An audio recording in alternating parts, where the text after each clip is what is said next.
Have you ever wondered why you can lose the weight, but the weight always comes back? Diet culture has all kinds of explanations for us. We're bad, we're lazy, we're weak-willed, we're not self-controlled enough, blah, blah, blah. None of that is true. Here's really why. The weight comes back because it's supposed to come back. There is no such thing as a maintenance phase. We can only lose so much weight for so long before our body does what it's supposed to do and gets the weight back. If you haven't already, you can check out my other video on what does it mean when we say diets don't work. Because in this video, I'm going to go more in depth about how our bodies do work. Specifically, I'm going to tell you about your set point range. Yes, your set point range. Because you have one. We all do. God built it into our design. So let's get to it. What is your set point range? Your set point range is the weight range that your body naturally settles within. It's the weight range that your body is most efficiently able to maintain equilibrium between using energy and storing energy. Where does your set point range come from? How does it get decided?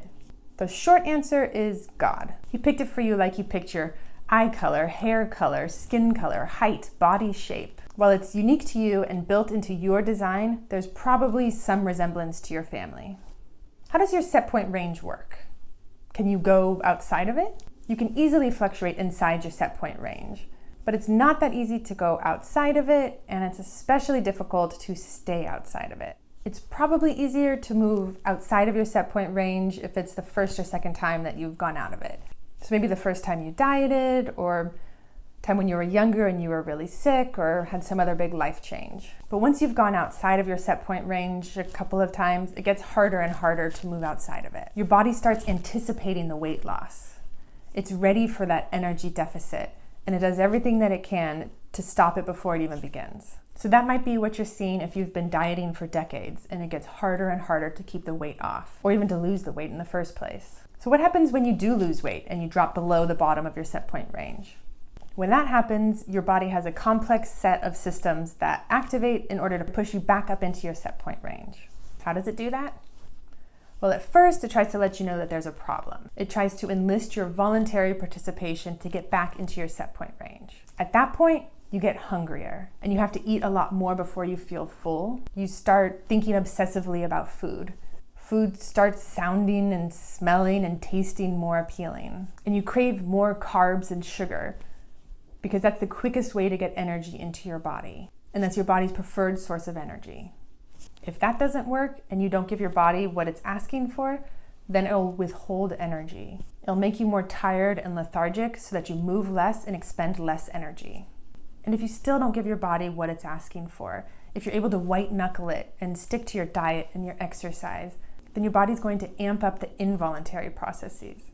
So that means slowing down your metabolism and prioritizing building back up your fat stores. So even if you stick to the diet and exercise plan perfectly, if you do everything that you're supposed to do, your body is going to do everything that it's supposed to do in order to get that weight to come back, in order to build back up those energy stores that you need to survive.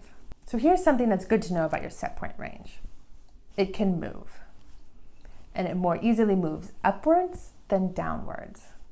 So if your set point range moves, you're more likely to settle at a higher weight than at a lower weight. This could be what we're seeing when the research shows that 2/3 of the people who gain back the weight gain back even more weight than they lost.